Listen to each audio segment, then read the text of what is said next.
On December 26, 2021, the temperatures dropped under 30 degrees for the first time this winter. It is way earlier than expected, and Multnomah County reached out to us about providing hot meals for the community, which those that are going to be in the warming shelters throughout Portland, places like OCC, East Portland, Mount Scott Community Center, all these other places that are actually making sure that people are off the streets during this time.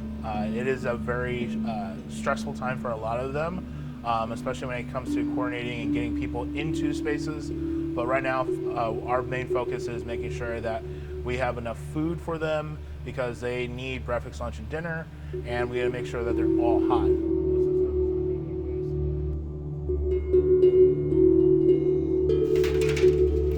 This week specifically, we are doing 2,500 meals for those that are in the warming shelters. Every day is a little bit different. The number tends to go up. We need to make sure that they're not just being given empty calories, making sure that they are healthy calories that can get them through these hard times.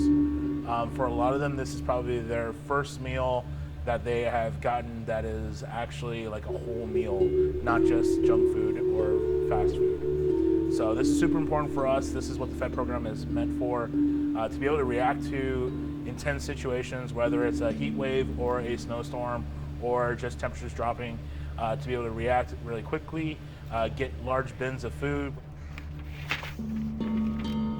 This is what the FED program does, really responding to the needs of the community in real time, and being able to be reactive and also have a little proactive approach to everything. So if you love anything that we're doing and you want to show more support, you can go to our website, feedthemouse.org. You can volunteer, you can donate, and you can also figure out other ways to help their community, such as being a part of our board or being a part of our team. There are tons of opportunities for you to do your part to be a part of our community.